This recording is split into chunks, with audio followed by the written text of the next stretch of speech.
Video is just going to explain a little about what is hypnosis. So let's get started. What is hypnosis? Well, you may already know that hypnosis works with the subconscious part of the mind. So to really understand hypnosis, you have to understand how the mind works.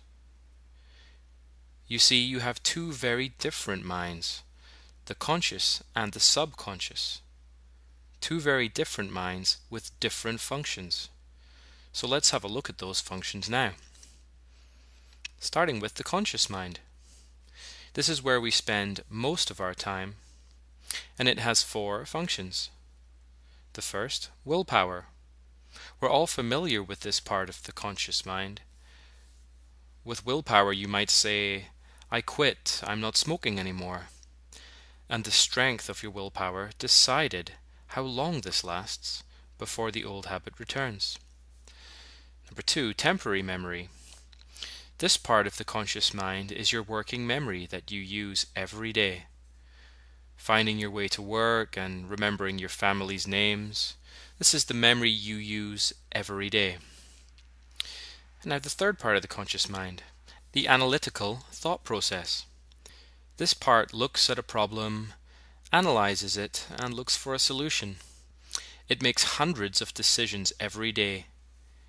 These decisions seem automatic, but are in fact conscious and deliberate. This is where you decide whether to do something or not. Now the fourth part of the conscious mind, rational thinking. This part gives us the reasoning why we do the things we do. In order for us to remain sane, we must be able to rationalize our behavior, even if it only makes sense to us. You can say, I smoke because it relaxes me or calms my nerves, even though cigarettes are a stimulant and it is impossible for them to relax you or calm your nerves. But if you believe it to be true, then it is. Now, the language of the conscious mind is logic. However, the real you lives in the level below the conscious mind, in the subconscious mind. So let's have a look at that part of the mind. The subconscious mind is where you will find habits, not just the good, the bad, and the ugly, but also our practical habits we do without even thinking about it, like answering the phone when it rings, or brushing our teeth, or for some, possibly biting nails, grinding teeth, or twirling hair. Now another part, emotions. Our emotions are also in the subconscious mind, love and hate, etc. And our logical conscious mind has no control over our emotions. It is left to our childlike subconscious mind. This causes the problems that we have with emotions. Now, the third part of the subconscious is the permanent memory. Everything that has happened in your life is recorded here, including the associated sights, sounds, smells, and feelings.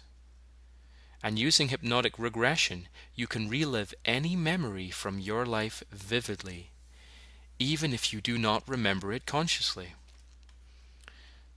Now, another part of our subconscious mind is the security and protective part.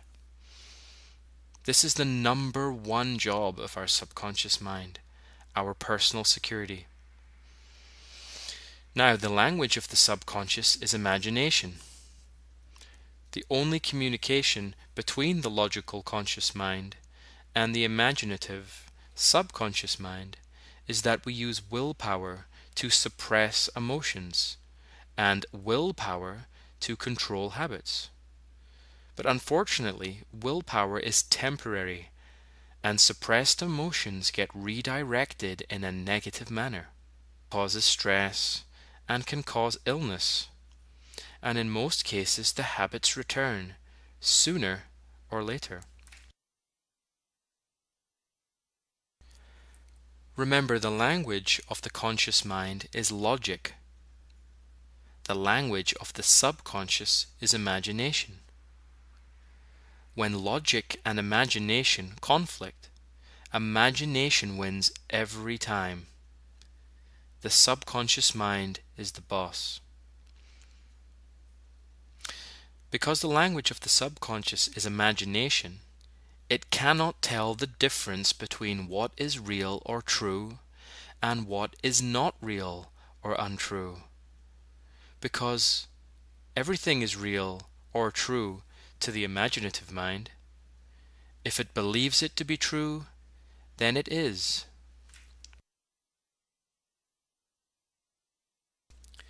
So let's explain hypnosis now in the simplest of terms.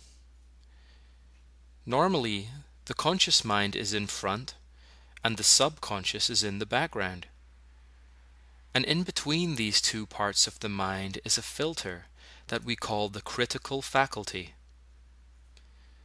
This part is critical of information before we let it enter our powerful subconscious mind, or our belief system, or our permanent memory.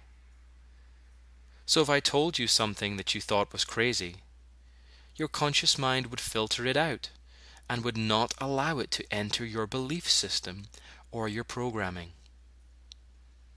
However, children from the age of 0 up to 7 years are in their subconscious almost 100% of the time. This is why a child's mind is fertile ground. Whatever seed you plant in it is what is going to grow. So these children do not have the critical faculty yet. So what is hypnosis?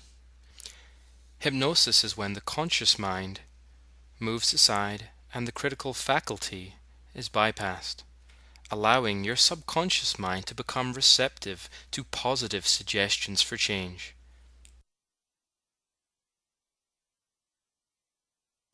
So these positive seeds or suggestions are planted in your subconscious mind.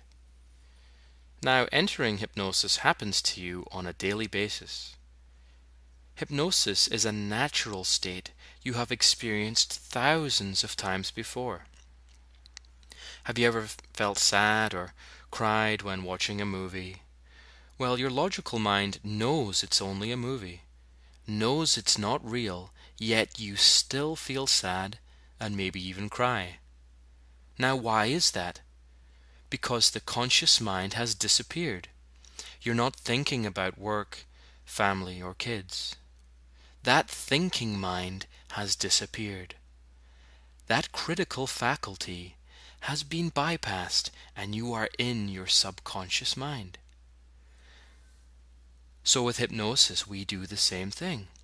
We move the conscious mind aside and bypass the critical faculty in order to plant positive seeds of change into the subconscious mind, where they can grow and cause incredible changes in our beliefs, thoughts, habits, and behaviors, and even our health. So thank you for watching this overview video.